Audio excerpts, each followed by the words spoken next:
For the second time in about 2 weeks, investigators from the state police, the Lackawanna County District Attorney's Office, and the FBI swarmed the Old Forge Police Department and executed a search warrant. This time, they took computers, hard drives, and files from the borough building. The Lackawanna County District Attorney says this search was spurred by the developing sexual abuse investigation. All I'm going to say is that we're looking for records that are pertinent to our investigation. And like I've been saying for the last 2 weeks, wherever this evidence takes us, we're going to go. And if charges are warranted, they're going to be filed. Unlike the first raid, the search warrant was made public. According to the documents, investigators are looking into the way the police department was run during the time of the alleged sexual abuse. A former Old Forge firefighter, Police Captain James Kranitsky, and Police Chief Larry Semenza have all been accused of having sexual contact with the same teenage girl several years ago. Investigators say following those arrests, they uncovered information that Chief Semenza may have told officers to alter police reports and to not arrest friends of the department and the borough. The search warrant also mentions certain domestic abuse cases that may have been covered up. The raid was discreet. Many people in downtown Old Forge didn't know it was going on and were shocked to find out the scandal has stretched this far.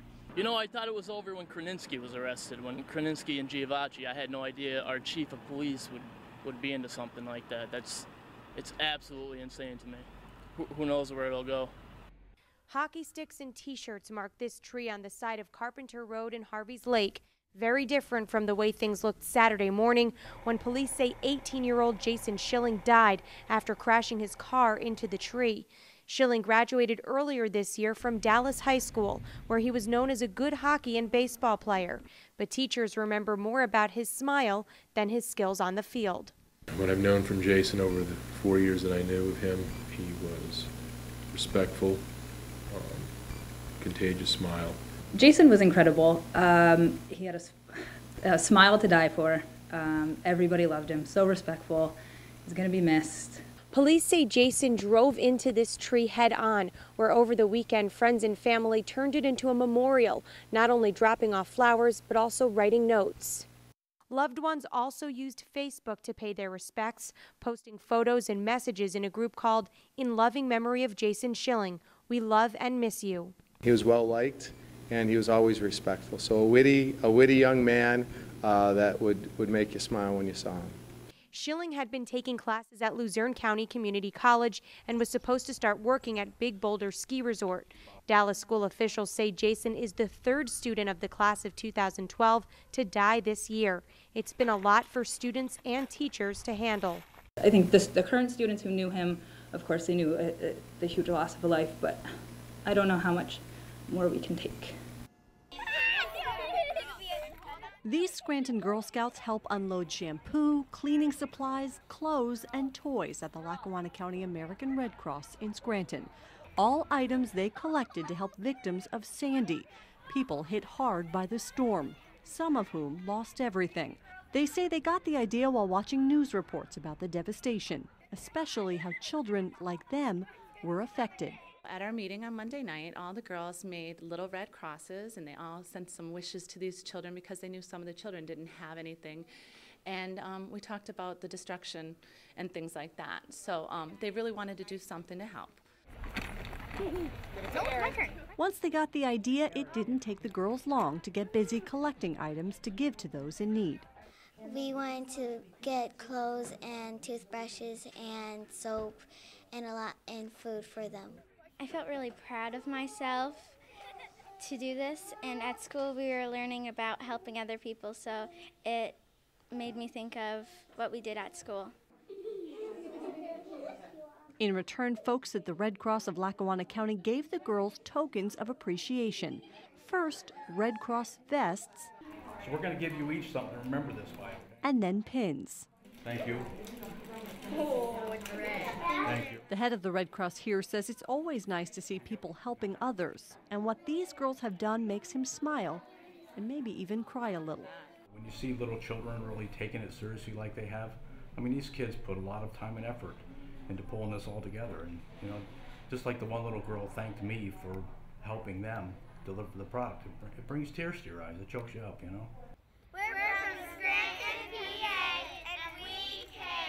Sarah Banowski, Newswatch 16, Scranton.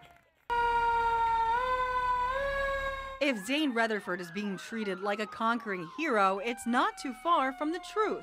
The 17-year-old senior at Benton Area High School is back with a gold medal he won in an international wrestling competition in Azerbaijan, located near Russia. To win it, that's what my goal was coming out here. This is the best I can do at this stage of my life, so just take it from here.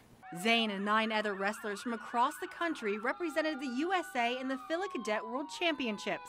This is video of Zane practicing at the Slaughterhouse in Benton in June before he left for the Olympic Training Center in Colorado Springs. His coach, Russ Hughes, joined Zane on his journey. It was pretty special to see somebody from a small town like ours that ended up doing so well. This parade was thrown in honor of Zane to welcome the native son home.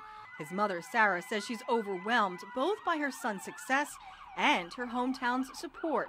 She says many of their friends were with them when they got the news Zane won the gold. We had a bunch of Benton supporters that came to the house that morning, and everybody was sitting with us, and it was just very emotional. It was so exciting. But despite being world champ, Zane and his coach remain grounded. Zane is gearing up for another season with the Benton Tigers wrestling team, and he and his coach say the hard work doesn't stop. Back to the drawing board and get back at it, and the season's right around the corner. I'm still the same person, just have the same goals I had before and just pursue them. Zane says he plans to continue to compete in wrestling competitions and hopes he'll be able to bring home more medals in the future. Peggy Lee, Newswatch 16, Columbia County. Today we're doing hot meals that we're delivering to elderly and homebound individuals throughout Wyoming Valley. To make sure that everybody enjoys a Thanksgiving meal, population in this area is getting older and they are not able to cook for themselves anymore, or they don't have family and friends that they can turn to. So we're glad that we can be here to help them. We have around 300 people that we'll deliver to, but we're almost at 400 this year, so obviously the need has gone up. You guys ready? Serving Thanksgiving dinner. A lot of easy work. When you enjoy it, you know, it's a lot of fun. Stuffing and sweet potatoes and dark meat and light meat turkey. Everybody gets together and does their own little thing, and we put it together. And then we have the crew over there who puts the lids on it, and then they get delivered.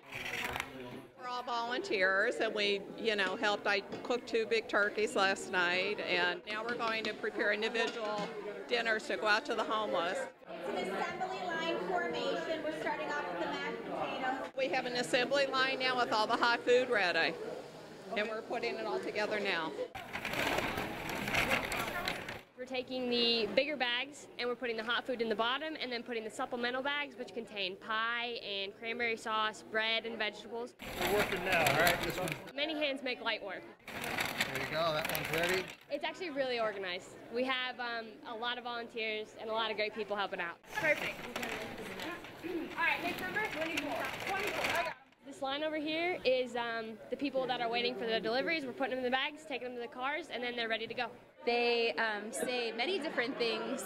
Usually they say Happy Thanksgiving, thank you so much. They wouldn't have had it otherwise. No, we haven't had anyone yet say that they didn't enjoy the food. We actually have people, when they were calling to register this year, saying that it was so good last year, they can't wait to eat it again this year. You definitely get a great feeling when you see the smile on their face, knowing that they're getting a home-cooked meal.